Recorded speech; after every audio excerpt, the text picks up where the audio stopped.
Hari ini kita akan belajar sesuatu yang sangat penting. Kalau kita mau menemukan kehendak Allah yang terbaik dalam hidup kita mesti libatkan Tuhan dalam setiap proses hidup ini. Jangan libatkan Tuhan kadang-kadang, seringkali, tapi selalu. Kalau libatkan Tuhan itu jangan di depan.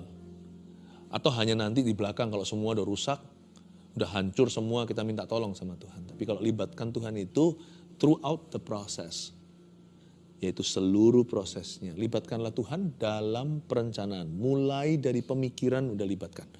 Kita akan baca bersama-sama Yakobus pasal 4 ayat 13-17. Saya merasakan bahwa ini adalah pesan yang sangat penting untuk kita dapatkan. Ini sisa berapa bulan tahun ini, lalu tahun depan ada banyak sekali shifting atau banyak sekali pergeseran di dalam segala sektor masyarakat. Segala sesuatu seolah tidak menentu, tapi jangan takut. Kehendak Allah itu selalu baik bagi kita. Hanya di sini triknya. Kita mesti menemukannya. Dan Tuhan tidak suka main teka-teki. Tuhan itu gampang dicari kok, gampang ditemukan. Tuhan sendiri berjanji kalau kamu mencari, kamu pasti akan menemukan aku. Barang siapa mencari akan menemukan. Tuhan itu gak main petak umpet. Hanya karena kita itu hidupnya beda dunia gitu ya. Allah itu roh, kita ini darah dan daging. Dan Tuhan gak kelihatan, kita ini kelihatan. Kita bergantung panca indera, sedangkan Alkitab mengajari kita untuk hidup dari janji Tuhan yaitu dengan iman. Karena itu seringkali lemotnya di mana? Seringkali kita itu kalau lagi loading itu sinyal nggak kuat itu ya, atau buffering gitu ya, muter. Itu karena bukan dari providernya, bukan dari kita sendiri, rumah kita sendiri yang lemah, mungkin lagi masalah wifi-nya. Jangan sampai kita masalah wifi terus secara rohani, nanti keputusan nggak bisa tunggu soalnya. Nanti penantian kita selama-lamanya, lalu keputusan dibuat gegabah. Kita baca dulu ayatnya, Yakobus pasal 4 ayat 13-17 bunyinya. Judulnya di dalam Alkitab kita, jangan melupakan Tuhan dalam perencanaan. Saya bacakan. Jadi sekarang, hai kamu yang berkata, hari ini atau besok kami berangkat ke kota Anu. Dan di sana kami akan tinggal setahun dan berdagang serta mendapat untung. Sedang kamu tidak tahu apa yang akan terjadi besok. Apakah arti hidupmu? Hidupmu itu sama seperti uap yang sebentar saja kelihatan lalu lenyap. Sebenarnya kamu harus berkata, jika Tuhan menghendakinya, kami akan hidup dan berbuat ini dan itu. Tetapi sekarang kamu memegahkan diri dalam congkakmu. Dan semua kemegahan yang demikian adalah salah. Jadi jika seorang tahu bagaimana ia harus berbuat baik, tapi ia tidak melakukannya, ia berdosa. Kita akan belajar tentang membuat perencanaan atau membuat planning. Itu penting. Kalau kita selama ini orangnya tipe yang ngeflow, ngalir aja, lihat besok lagi gimana, nanti ada banyak hal kejutan yang bukan dari Tuhan. Tapi juga ada orang yang segala sesuatu harus di dalam kendalinya, atau orang-orang yang controlling. Dia mencoba untuk mengontrol hidupnya demikian rupa, semua direncanakan sampai ke mikroba. Perencanaan sampai yang paling kecil-kecil nggak kelihatan. Ya boleh, bagus sih jadi orang teliti, tapi libatkan Yesus. Karena telitimu tidak menjamin apa-apa. Tapi jadi orang yang lepasan, gampang lah ke syera-syera seperti lagu lama, whatever will be. Nanti kita lihat lagi lah, wait and see. Kayak begitu juga menurut saya sih nggak kurang bertanggung jawab, karena Tuhan ajari kita untuk membuat rencana, namun serahkan perencanaanmu itu kepada Tuhan. Serahkanlah perbuatanmu kepada Tuhan, kata Amsal, maka terlaksanalah rencanamu. Kata terlaksana itu bahkan bisa terlampaui rencanamu. Karena Tuhan menyediakan apa yang mata kita belum lihat, telinga belum dengar, belum kita bandingkan dan bahkan bayangkan, Tuhan sediakan bagi orang-orang yang cinta kepadanya. Jadi mari kita mengerti bagaimana menaruh diri. Bagaimana sih kita itu membuat keputusan yang sesuai dengan kehendak Tuhan. Apalagi kita menemukan rencana Tuhan yang sempurna. Gini, gak ada yang namanya sempurna dari depan. Karena kita semua manusia ini hanya meraba. Karena kita gak melihat Tuhan muka dengan muka. Karena kita itu orang percaya hidup oleh iman. Makanya Paulus juga peringatkan, bahkan kalau kita digiring nubuatan pun itu masih samar-samar. Karena kita seperti melihat di kaca yang buram. Suatu hari nanti kita akan ketemu Yesus secara langsung di sorga. Tapi sementara sekarang ini kita masih belajar. Nggak ada yang namanya menemukan kehendak Tuhan itu langsung sempurna di depan. Kita pasti ada proses pembelajaran. Even though we are learning as we are going. Sekalipun kita sambil jalan, sambil belajar. Tapi kalau kita percaya dan bersandar pada Tuhan, meskipun kita bisa buat kesalahan-kesalahan minor sini sana, tapi nggak akan ada kesalahan mayor. Nggak ada kesalahan fatal kalau kita itu hidup dari firman. Paling ada sini sana, tapi nanti Tuhan akan bekerja sama dalam segala perkara, membawa kita ke rencana sempurna. Nggak perlu kita tuh sure atau pasti dulu 100% di depan. Tapi kenalilah hati Tuhan. Orang yang nangkap hati Tuhan nggak akan mendukakan dia. Jadi nggak mungkin ada kesalahan yang gimana. Dan kenali juga what you want. Anda mau apa? Hati itu tidak boleh jadi teka-teki. Makanya itu kalau kita masuk hadirat Allah, kita bukan semakin mengenal Tuhan saja. Kita juga semakin mengenal diri sendiri. Tapi dari perspektif Yesus Kristus. Kita akan mengenal diri kita dari sudut pandang Allah. Untung-untung kalau dari sudut pandang iblis, isinya dakwaan, kita dituduh-tuduh. Pembunuhan karakter itu nggak usah lewat orang lain. Setan suka sekali lakukan itu dalam pikiranmu. Kalau kita masuk hadirat Allah itu kita sendiri jadi jernih terhadap diri sendiri. Jadi kita tahu apa yang kita butuh. Kita bisa memisahkan antara keperluan dan kemauan, keinginan. Kita tahu mana visi, mana ambisi. Kita tahu keputusan ini abu-abu, nggak ada salah benernya. Di Alkitab juga nggak ada 10 perintah Allah nggak tertulis. Tapi kita bisa tahu yang ini lebih memuliakan Allah, ini kurang memuliakan Allah. Yang ini lebih semauku, yang ini masih bisa. Yang ini bisa mempertimbangkan orang lain juga, apalagi kalau kita mau jadi teladan. Waktu kita masuk hadirat Tuhan, itu hati kita jadi lebih jernih gitu, lebih ngerti diri sendiri juga. Makanya saya suka masuk ke hadirat Allah dan baca firman, karena firman ini lebih tajam dari pisau samurai atau pisau katana yang bisa memisahkan sendi sumsum, pisau operasi. Ini bisa membedakan antara pemikiran saya dan pemikiran Tuhan di dalam diri saya. Bahkan pemikiran setan yang sedang melawan saya. Ini bisa membedakan perasaan saya dan dorongan Roh Kudus. Makanya saya nggak mau jauh dari ini. Anda mungkin nggak ada orang yang tahu ini karena ini sangat privat. Tapi kalau saya sedang pursuing, sedang mengejar sesuatu yang saya mengejar sebuah keputusan dan saya mencari-cari kehendak Tuhan, saya banyak sekali bolak-balik halaman Alkitab. Lebih dari biasanya menu saya bertambah. Ini bukan bicara persiapan khotbah. Ini baca untuk diri sendiri. Itu saya akan berlebih-lebih. Karena lebih baik saya isi dengan kata-kata Tuhan daripada kata-kata manusia. Dan kalau saya sedang mencari kehendak Bapa, saya banyak sekali bahasa roh dan berbahasa lidah. Itu membuat saya jadi semakin peka dalam keputusan besar maupun keputusan kecil. Tidak menggaransi bahwa saya selalu membuat keputusan yang paling bagus, tapi saya akan lebih peka daripada kalau saya malas berdoa. Saya berbahasa roh karena itu mendoakan sesuatu yang saya belum ketahui. Saya pakai dan bersandar pada kuasa Roh Kudus, bukan pada hikmat manusia atau hemat sendiri. Saya akan banyak sekali berbahasa roh, mendengungkan lidah saya agar saya memakan buahnya. Seperti kata Amsal itu, yaitu tuntunan Allah dalam hal ini kalau kita berdoa dalam Roh Kudus. Kita membangun manusia roh kita, agar kita peka di jalan nanti. Kita merasa, masuk sini atau enggak. Paulus kan begitu, mau masuk Bitinia dia merasa enggak boleh. Roh Kudus tidak tendang dia, tapi Roh Kudus tuntun dia. Roh Kudus bicara dalam hatinya, enggak bisa ke situ. Mau masuk ke Asia, enggak bisa pula. Tapi dia dituntun ke Makedonia. Lihat itu. Orang kalau bersekutu dengan Roh Kudus, dia itu tahu hati Tuhan Yesus lebih daripada orang yang tidak bersekutu dengan Roh Kudus. Oke, sekarang saya jelaskan ayat per ayat ya. Enggak banyak ayatnya, jadi saya akan bahaskan lebih terperinci. Ayat 13. Jadi sekarang, hai kamu yang berkata, hai kamu itu kita ya, jadi ini relevan untuk kita semua. Firman ini bermata dua untuk setiap orang, untuk siapa saja. Jadi sekarang hai kamu yang berkata, hari ini atau besok kami berangkat ke kota Anu Dan di sana kami akan tinggal setahun dan berdagang serta mendapat untung. Tunggu dulu ayat 13 ini minus Yesus.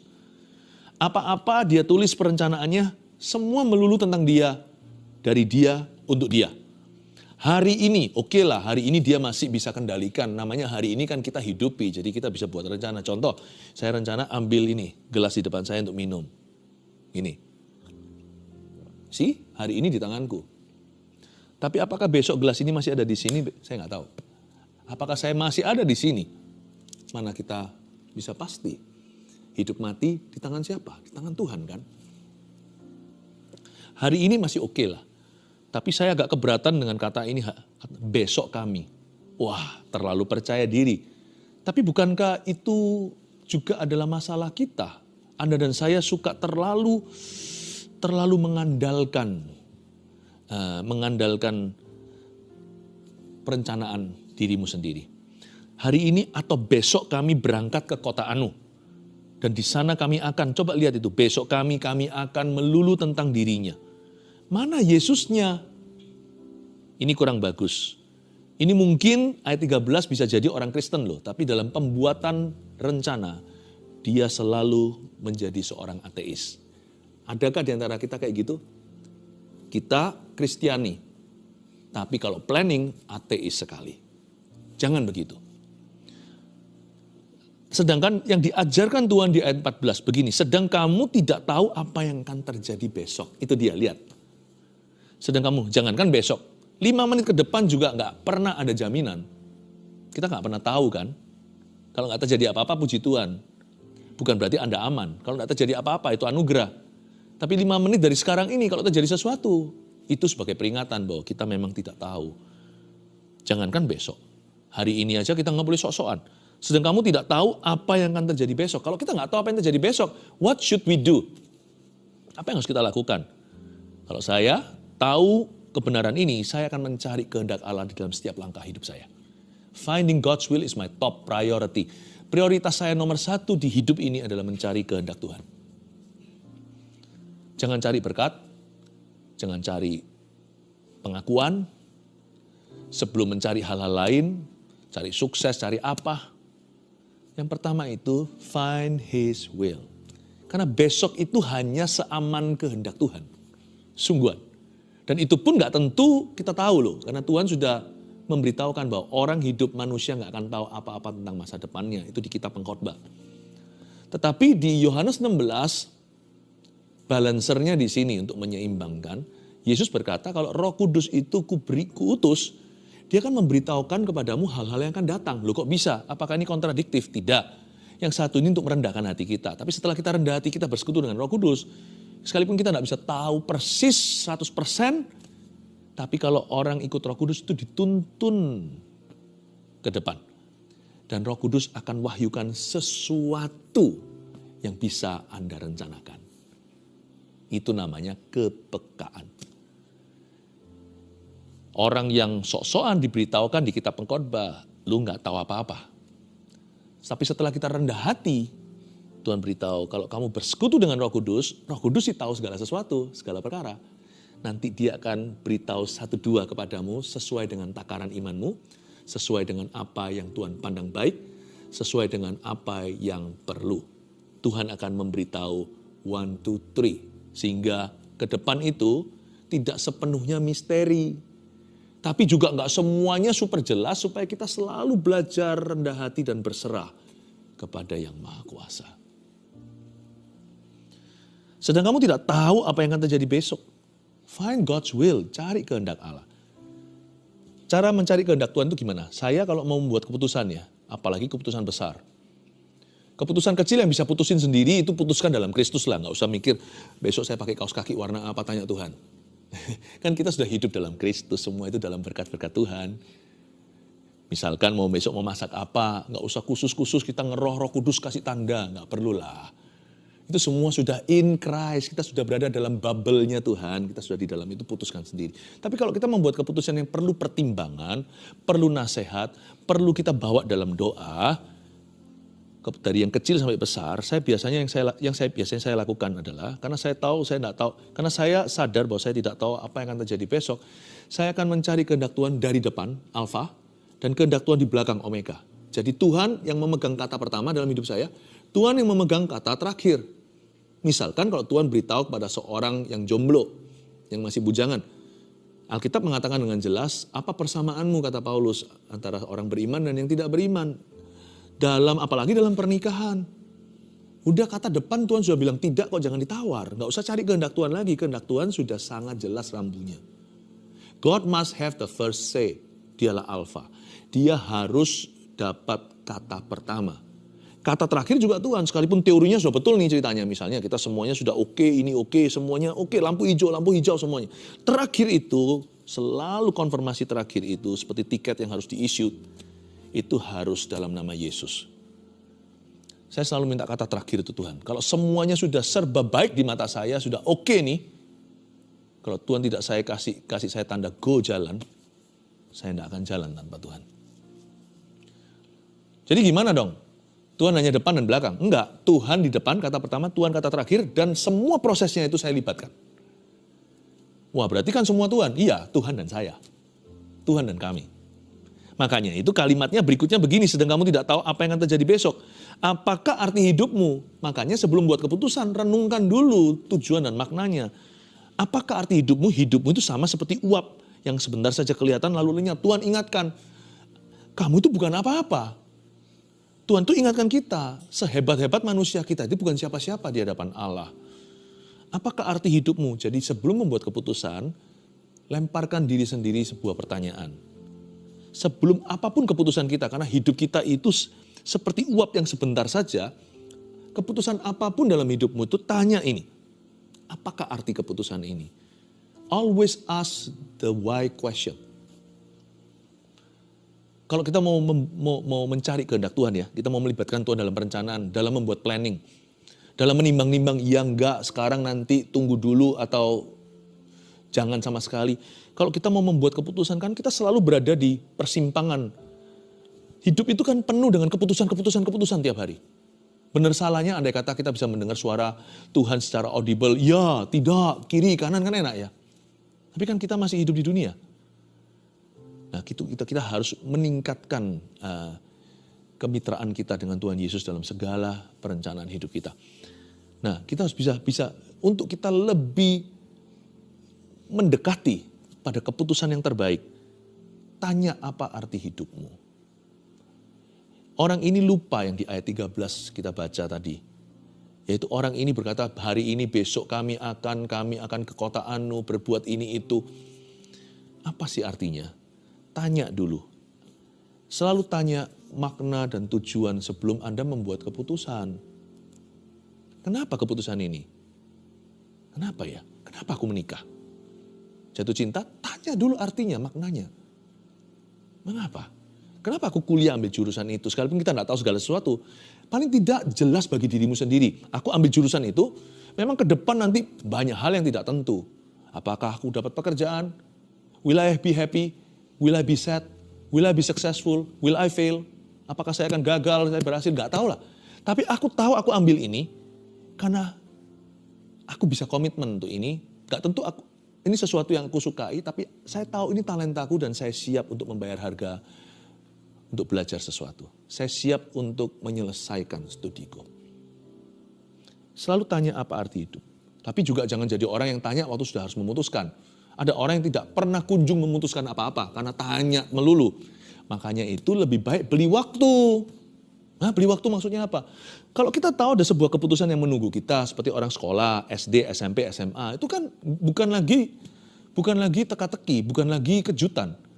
Setelah SMP, SMA, setelah itu ya juga kuliah lalu kerja dan sebagainya.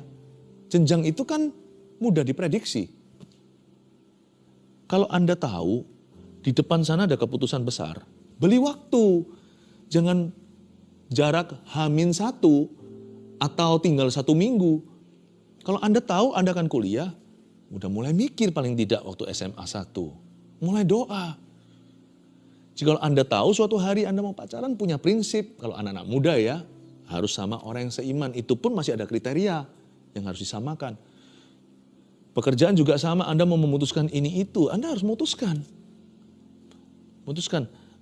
Sebelum memutuskan sesuatu, Anda tanya dulu why-nya. Kalau itu jelas-jelas menunggumu, itu keputusan tidak bisa Anda tidak bisa terelakkan. Anda cepat lambat akan kena dan harus menghadapinya. Beli waktu, tarik mundur, lebih panjang waktunya, lebih baik untuk mempersiapkan diri. Dan selama waktu yang dibeli itu, waktu yang Anda ulur bukan, orang kan suka ulur waktu ke depan ya, telat alias telat atau terlambat. Ulur waktu itu ke belakang. Salah. Ulur waktu ke belakang itu yang terlambat. Ulur waktu itu ke depan, namanya early atau dini. Ulur waktu itu beli awal. Di situ Anda bisa merenungkan arti hidupmu dan mengapa keputusan itu suatu hari Anda bisa kumulkan di hadapan Tuhan. Dan niscaya pastilah Mazmur 1 itu menjadi janji barang siapa merenungkan firman Tuhan siang dan malam. Tidak sudah harus mengambil keputusan detik itu, tapi dia bisa renungkan sebelumnya siang dan malam. Maka apapun yang diperbuatnya pasti berhasil. Apapun keputusanmu ada Tuhan di dalamnya. Karena Anda bisa menimbang-nimbang sudahan apa yang benar dan salah. Kalau Anda bisa, apa arti hidupmu? Coba renungkan. Renungkan pertanyaan mengapanya. Why I decide this? Kenapa saya memutuskan ini? Renungkan. Ayat 15, sebenarnya kamu harus berkata, ini dia. Tuhan ajari kepada kita. Sebenarnya kamu harus berkata, jika Tuhan menghendakinya, kami akan hidup dan berbuat ini dan itu. Kalau Anda ayat 15 ini, jangan pernah mengira orang di ayat 15 ini, orang yang pelin-pelan ya, atau orang yang tidak bisa mengambil keputusan. Tidak loh, ini orang sangat decisive. Sangat afirmatif, dia sangat-sangat tegas. Dia orang yang mengambil keputusan tepat waktu. Tapi, dia memberi ruang kepada Tuhan. Untuk faktor G-nya, faktor God. Faktor T-nya, faktor Tuhan itu, dia itu decisive, dia itu sangat-sangat tegas dalam keputusan, berani mengambil keputusan, tapi dia orangnya open sama Tuhan. Dan kalau open sama Tuhan, orang yang terbuka sama Tuhan biasanya juga terbuka sama manusia. Coba lihat ya, orang yang gak terbuka sama Tuhan juga tertutup sama manusia. Kita gak terbuka sama sembarang manusia, nanti masuk virus. Virus apa aja. Kita harus memilih penasihat-penasihat dalam hidup kita, atau siapa yang bisa berbicara dalam hidup kita, dan siapa yang kita pandang. Janganlah kita itu memberi ruang pada orang yang nampak keren saja, tapi orang yang kualitas dan membuktikan. Bobot itu perlu. Orang-orang yang punya bobot Kristus dalam kehidupannya, kasih ruang untuk bisa Anda terbuka juga. Jika Tuhan menghendakinya itu belajar untuk agar dirimu itu dipertimbangkan. Agar keputusanmu dipertimbangkan kembali. Ini bukan orang pelin-pelan, tapi orang yang hati-hati membuat keputusan. Jangan jadi orang yang terlalu hati-hati, tidak pernah ambil keputusan. Tapi orang yang selama ini hidupnya itu sehat rohaninya, kalau dia harus mengambil keputusan mendadak di tempat, dia pasti bisa membuat keputusan yang baik. Dan kalau Anda lihat kenapa dia punya keputusan yang tiba-tiba itu semua kok baik, semua yang mendadak itu kok bagus. Coba Anda cek lagi hidupnya. Gak ada hidupnya yang tiba-tiba dan mendadak itu, fondasinya kuat itu. Yang kelihatan di atas hanya es batu, di bawah itu gunung es. Dia membangun persekutuannya dan pengenalannya akan Allah. Dan pengetahuan akan firman yang dia renungkan. Dan seringkali dia beli waktu. Dan kalau dia dikejutkan dengan suatu keputusan yang harus dia buat now, sekarang tidak bisa ditunda. Langsung saja dia bisa membuat sebuah pilihan. Dan biasanya pilihannya bagus. Tidak ada yang mendadak sama sekali dengan orang yang bisa membuat keputusan tiba-tiba yang indah. Hidupnya itu penuh persiapan. Jika Tuhan menghendakinya, dia punya attitude, sikap hatinya itu sudah tepat pada tempatnya. Sebenarnya kamu harus berkata jika Tuhan menghendakinya. Tapi kalau Anda bisa membeli waktu dan bisa berdoa dulu, mempertimbangkan dulu dan memberi dirimu untuk dipertimbangkan dan keputusanmu dipertimbangkan orang. Orang-orang yang tepat maksudnya. Luar biasa, keputusan Anda biasanya melesetnya sedikit. Jika Tuhan menghendakinya, itu pun ya kata terakhir di Kristus. Ini keputusanku, jika Tuhan menghendakinya kami akan hidup dan berbuat ini dan itu. Kalau saya baca ini ayat 15 ini, orang ini tegas sih. Ini bukan orang yang dikit-dikit berkata, ya doa dulu lah. Tapi tidak pernah kunjung ada jawaban. Bukan juga tipe orang yang berkata, ya nanti saya doakan. Loh Pak, Gini nggak usah didoakan Pak, langsung putuskan di tempat. Kalau Anda doa itu yang tunggu 100 orang ini. Nggak tahu mau apa nih seminggu ini. Jadilah pemimpin yang bertanggung jawab. Jadilah manusia yang bertanggung jawab. Misalnya anak muda, papa mama udah menunggu jawabanmu. Jangan, atau jika Anda sudah diperhadapkan dalam pekerjaan, nggak bisa Anda ulur waktu. Ada hal-hal yang kalau Anda ulur, malah jadi hancur. But, again, latihlah dirimu dulu. Dan keputusan mendadak itu kan cuma 1-2. Nggak semuanya begitu. Sebagian besar keputusan yang harus kita buat dalam perencanaan, itu bisa kita rencanakan jauh-jauh. Sadarkah Anda? Sebagian besar keputusan hidup itu bisa direncanakan jauh hari. Maka jangan jadi last minute-an. Be open, yet be decisive. Terbukalah, tapi tetap harus tegas. Tetapi sekarang kamu memegahkan diri dalam congkakmu. Ayat 16, dan semua kemegahan yang demikian adalah salah. Jadi, ayat 17, jika seorang tahu bagaimana ia harus berbuat baik, tetapi ia tidak melakukannya, ia berdosa. Ini standarnya Allah. Dosa itu bukan melakukan yang salah. Kita tahu yang benar kita tidak lakukan, kita sudah salah di mata Allah. Betul, ini arti umumnya. Tapi sekarang saya bawa ini dalam arti tema kita. Jadi jika seorang tahu bagaimana ia harus berbuat baik, garis bawah kata tahu.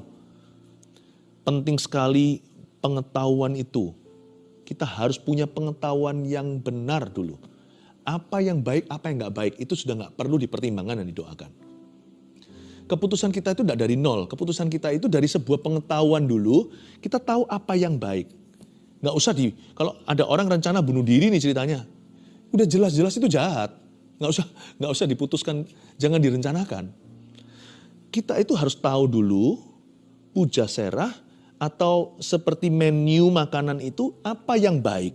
Dari 5 yang baik ini, mana yang benar di mata Tuhan untukku? Paham ya Bapak Ibu Saudara, jemaat? Kita nggak milihnya dari yang baik dan yang buruk. Itu sudah lalu, itu sudah lewat, sudah kadaluarsa itu pohon pengetahuan yang baik dan buruk. Pohon pengetahuan yang baik dan jahat itu yang menyebabkan Adam jatuh dalam dosa. Itu sudah bukan lagi di liga kita karena kita sudah ditebus oleh Kristus. Pohon kita sekarang pohon kehidupan. Dalam pohon kehidupan itu tinggal milihnya ada 5 itu semuanya baik. Mana yang benar? 5 ini baik, mana yang kehendak Allah untukku sekarang atau untukku selamanya? Mana kehendak Tuhan? Jadi jika seorang tahu bagaimana ia harus berbuat baik, do you know what's good for you? Tahu nggak apa yang baik untukmu?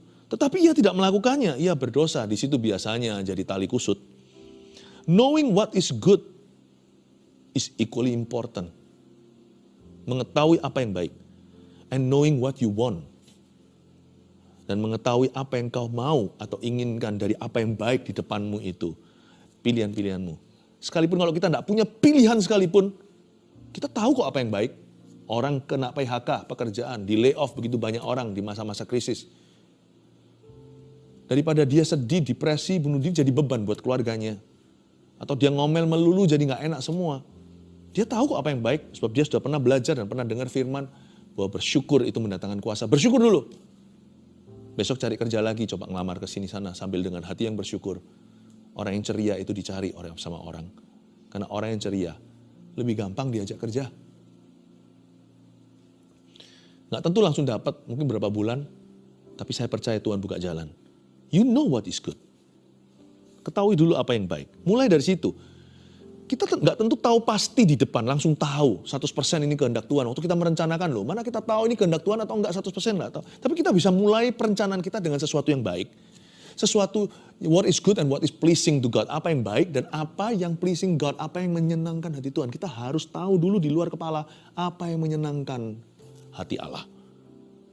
Nggak harus kita tahu sempurna di depan. Nanti waktu kita menyelami jalan, lama-lama kita sadar, Tuhan loh ini. Di titik tertentu kilometer berapa, menuju akhir apalagi, kita langsung tahu ini kehendak Allah yang sempurna. Semua yang terjadi dalam hidupku, ajarku menyadari kau selalu sertaku. Wow, kita menoleh ke belakang, kita bisa belajar sendiri. Jalan Tuhan memang tidak terduga. Kita bisa tahu ini sempurna itu nanti di kilometer berapa. But you must call the shot. You must make the call. Harus membuat keputusan, ambil pilihan. Saya kasih 3 rangkuman, sekaligus ini adalah 3 PowerPoints untuk membuat semua benang merah silver lining dari pengajaran hari ini. Anda tidak akan pernah lupakan. Yang pertama, libatkanlah Tuhan dalam perencanaan itu gimana? Satu, renungkanlah makna dan tujuan saat membuat perencanaan. Ingat ya, nggak semua keputusan harus dipikirkan. Ada orang itu yang terlalu banyak mikir sampai stres, nggak perlu. Nggak loh ya, ada hal-hal tertentu yang tiba-tiba mendadak. Kalau memang dibutuhkan dan diharuskan, langsung aja buat keputusan di luar kepala. Kenapa? Karena kepalamu sudah diisi Tuhan. Buat keputusan langsung di tempat. Kenapa? Karena roh kita sudah menyala. Mesbah kita sudah jadi tadi pagi. Namun demikian, sekali lagi saya ingatkan, sebagian besar perencanaan keputusan itu bisa direncanakan jauh hari. Sebagian besar. Renungkan dulu makna dan tujuan saat membuat perencanaan. Ask the question why. Tanya pertanyaan ini, why. Catat itu, mengapa. Itu tanyakan pada dirimu sendiri. 2. Berilah ruang untuk Tuhan berkata tidak saat mengambil keputusan. Bukan berarti pelin-pelan. Saya secara pribadi kalau membuat keputusan, saya tegas. Itu saya jalani. Dan saya komit sungguhan, saya akan komitmen sampai akhirnya. Tapi dalam perjalanannya, saya tetap terbuka kok. Tuhan itu daulat. Saya tahu saya selalu kalah, Tuhan selalu menang. Dan saya tahu diri, saya tahu posisi. Ada apa-apa? Bukan kehendakku yang jadi, tapi kehendakmu. Bukankah juru selamat kita Mesias, anak Allah Yesus Kristus sendiri memberi teladan pada kita. Anak Allah berkata kepada Bapa, not my will but yours be done. Bukan kehendakku, tapi kehendakmu yang jadi. Kita ini siapa? Apa kita lebih pangkat dari Yesus? Tidak. Beri ruang agar Tuhan bisa berkata tidak dalam perencanaanmu yang matang. 3. Tentukanlah pilihan pertama berdasarkan apa yang baik. Jadi kita bisa move on, berlanjut dari from good to right. Dari apa yang baik, lama-lama berjalan kepada apa yang benar. Kita bisa tegas, kita bisa menjadi orang yang mengambil keputusan dengan jelas dari sejak awal. Meskipun kita tidak dengar suara Tuhan atau 100% pasti, kita tegas dulu, sambil jalan nanti, kita mulai dengan yang baik, gak akan salah fatal, nanti akan berlanjut ke perkara-perkara yang kita lihat, benar, ini kehendak Tuhan dalam hidupku luar biasa. Mulai dengan yang baik. Kalau yang jahat, mulai dari yang salah, udah gak perlu direnungkan lagi, udah salah gak mungkin nanti di depan sana. Kalau akarnya, oyotnya udah salah, buahnya racun semua. Tapi kalau kita mulai dengan yang baik, kita tahu ini baik, tidak dilarang firman, tidak melanggar firman, dan ini baik. Kita jalan, kita bisa move on dari good to right. Ya, karena itu belajar berani untuk memutuskan. Belajar berani untuk memilih. Choose dan commit. Pilih dan komitmen dengan itu. Jangan gonta-ganti jurusan. Itu buang waktu. Kalau yang muda-mudi gonta-ganti pacar, aduh yang sudah menikah, jangan bercerai. Apa yang kau pilih? Jangan tanya lagi kehendak Tuhan sempurna enggak? Sempurnakan dengan komitmenmu. Choose dan commit. Pilih lalu komitmen untuk itu. Amin. 3 hal ini, sekali lagi dengan cepat aja, renungkanlah makna dan tujuan saat membuat perencanaan. 2, berilah ruang untuk Tuhan berkata tidak saat mengambil keputusan. 3, tentukanlah pilihan pertama berdasarkan apa yang baik. Semoga jadi berkat buat Anda sekalian.